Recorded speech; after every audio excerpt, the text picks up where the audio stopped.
Baik, Assalamualaikum warahmatullahi wabarakatuh. Nama saya Fatimah Tuzarai Sdianti dengan NIM 210102015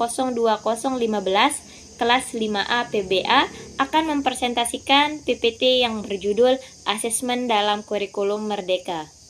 Langsung saja, hal-hal yang perlu diperhatikan asesmen dalam kurikulum merdeka yaitu pertama, konsep asesmen pembelajaran dalam kurikulum merdeka, 2. Prinsip-prinsip asesmen pembelajaran dalam kurikulum merdeka, 3. Jenis-jenis asesmen pembelajaran dalam kurikulum merdeka, 4. Bentuk-bentuk asesmen pembelajaran dalam kurikulum merdeka, 5. Instrumen asesmen pembelajaran dalam kurikulum merdeka, dan terakhir, refleksi diri dalam kurikulum merdeka. A. Konsep asesmen pembelajaran dalam kurikulum merdeka. Dalam kurikulum merdeka, penilaian menggunakan istilah asesmen yang diartikan sebagai proses pengumpulan dan pengolahan informasi untuk mengetahui kebutuhan belajar, perkembangan, dan pencapaian hasil belajar peserta didik. B. Prinsip-prinsip asesmen pembelajaran dalam kurikulum merdeka.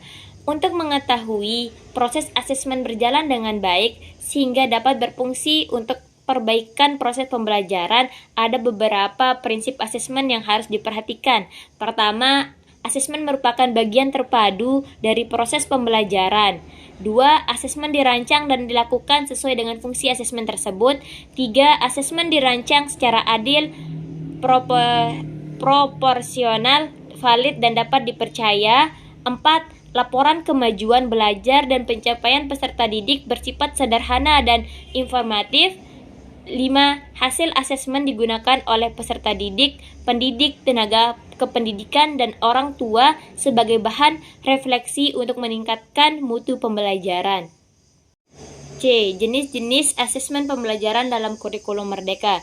Secara umum, asesmen dalam kurikulum merdeka terdiri dari 3 jenis, yaitu pertama, asesmen diagnostis, kedua, asesmen formatif, dan ketiga, asesmen sumatif. D. Bentuk-bentuk asesmen pembelajaran dalam kurikulum merdeka. Bentuk asesmen dalam kurikulum merdeka, baik untuk asesmen formatif maupun sumatif, terbagi menjadi 2 bentuk, yaitu tertulis dan tidak tertulis. Bentuk asesmen tertulis adalah jurnal, esai, tes tertulis, dan lain sebagainya. Sedangkan bentuk asesmen tidak tertulis diantaranya adalah diskusi kelas, drama, produk, presentasi, dan tes lisan. Dari beberapa bentuk asesmen di atas, berikut adalah proses penyusunan instrumennya. 1. Yaitu tes tertulis. 2. Penilaian sikap. 3. Penilaian keterampilan. E. Instrumen asesmen pembelajaran dalam kurikulum merdeka. Apabila pendidik menggunakan modul ajar yang disediakan, maka ia tidak perlu membuat perencanaan asesmen. Namun bagi pendidik yang mengembangkan sendiri rencana pelaksanaan pembelajaran dan modul ajar, maka dia perlu merencanakan asesmen formatif yang akan digunakan. Tahapan yang dapat dilakukan dalam merencanakan asesmen adalah merumuskan tujuan asesmen yang berkaitan erat dengan tujuan pembelajaran. Dan selanjutnya yaitu setelah tujuan dirumuskan, pendidik memilih atau mengembangkan instrumen asesmen sesuai tujuan.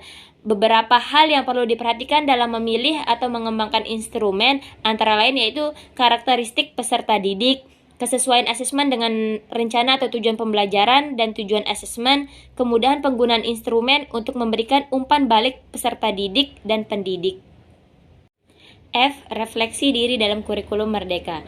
Asesmen tanpa umpan balik hanyalah data administratif yang kurang bermanfaat untuk peningkatan kualitas pembelajaran dan asesmen. Hasil asesmen peserta didik pada periode waktu tertentu dapat dijadikan sebagai umpan balik bagi pendidik untuk melakukan refleksi dan evaluasi. Sekian dari saya. Assalamualaikum warahmatullahi wabarakatuh.